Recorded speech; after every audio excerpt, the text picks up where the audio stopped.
Good morning, boys and girls. Miss Noble here. Our reading lesson today is going to be more retelling. So I chose a story that I'm hoping that some of you or most of you have heard before, or that you're at least familiar with, maybe not from a book, but you've heard it. I know there's a TV show about it. So we are going to practice our skills of retelling by taking the two ways that we learn to retell a story.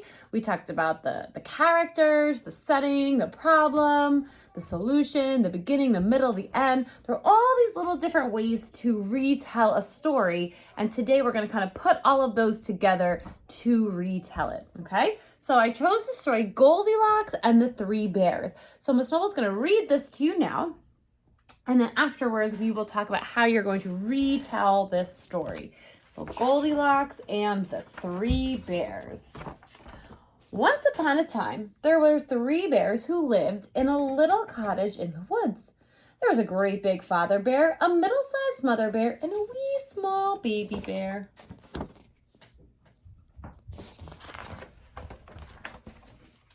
One morning, the three bears decided to go for a walk in the woods while their breakfast porridge cooled. Let me move this camera a little bit. There we go. While their breakfast porridge cooled. While they were gone, a little girl named Goldilocks passed their cottage.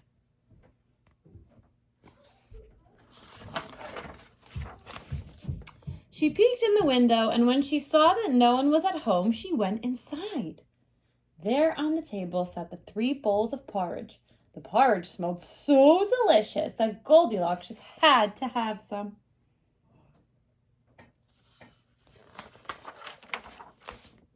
First, she tried the porridge in the great big father bear's great big bowl, but it was too hot.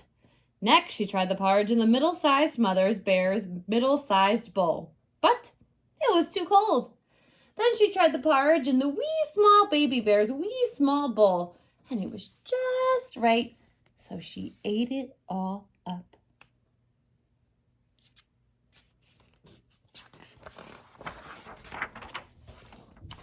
When she had finished the porridge, Goldilocks wandered into the sitting room where she found the three bears' chairs.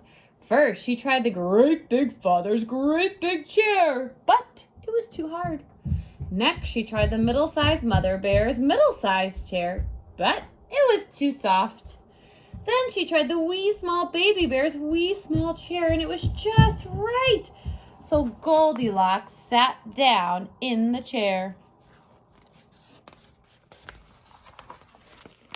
and broke it all to bits. Then Goldilocks went upstairs where she found the three bears' beds.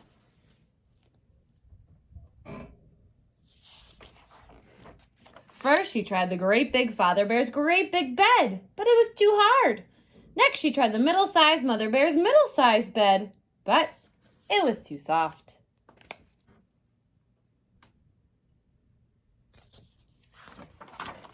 Then she tried the wee small baby bear's wee small bed, and it was just right. So Goldilocks lay down and fell fast asleep. No sooner had Goldilocks fallen asleep than the three bears returned home. Their walk had made them very hungry, so they hurried right into the kitchen.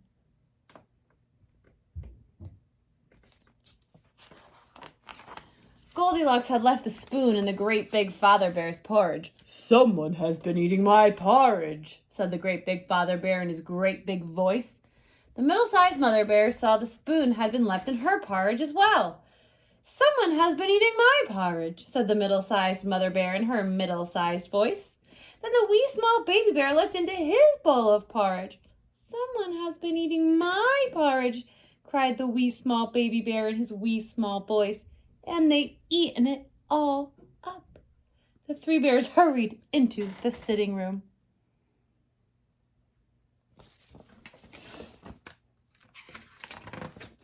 Goldilocks had knocked the pillow off the great big father bear's chair. "Someone has been sitting in my chair," said the great big father bear in his great big voice. The pillow on the middle-sized mother bear's chair had been moved too. "Someone has been sitting in my chair," said the middle-sized mother bear in her middle-sized voice. Then the wee small baby bear looked at his chair. Someone has been sitting in my chair, cried the wee small baby bear in his wee small voice, and they've broken it to bits.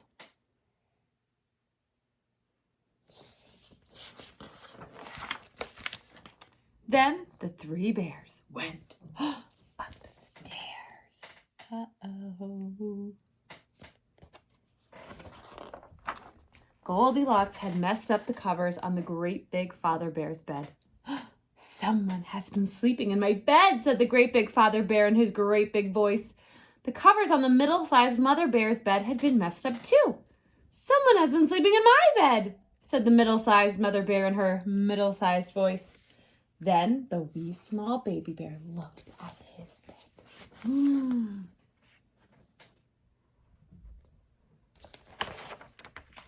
Someone has been sleeping in my bed, cried the wee small baby bear in his wee small voice. And here she is!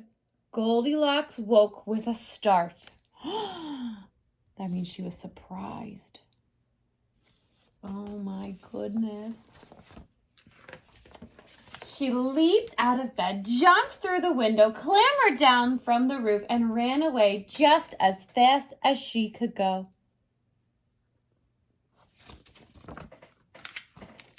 What happened to Goldilocks afterwards, nobody knows. The three bears never saw her again. They lived happily ever after in their cottage in the woods. The end. All right, my darlings, what I would like you to do for me today is I'm kind of going to leave it up to you on exactly how you want to do it, but you need to draw me or write to me a retell. So I think what I want you to do, and I think this would be the easiest way for you to do it for this book, is you are going to draw me who the characters are. Okay, the characters are the people or animals that the story is about. So draw for me who the characters are. Tell me where the story takes place, which is where the whole story is happening. So the house, right? And then I kind of want you to think about the important parts of the story in the beginning, the middle, and the end. Okay, so the important parts of the story would be the three bears make some porridge and they go out for a walk, because if they didn't go out for a walk, then this whole thing with Goldilocks wouldn't happen, right? So that's super important that you mention that they leave the house.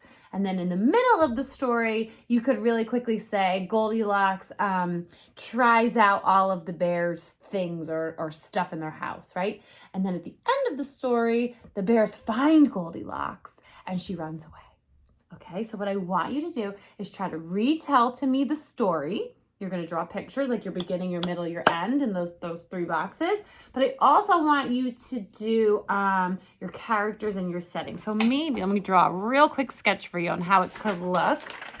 Okay, so you can make Miss Noble a paper, maybe like this. Ooh, it's like a combination of the papers we've had. Okay, and on this side, you can have the people. This almost went really fast for you. Okay. Here we go. How about this? We're going to have the characters in one box, where the story takes place in another box, and then draw or write sentences for the beginning, the middle, and the end of the story. This takes both ways of retelling our story and kind of pushes them together to be the best way to explain a story. Okay, so again, characters, setting, beginning, middle, end. So I would like you to do that for me today. And as a bonus, if you'd like, actually, you know what?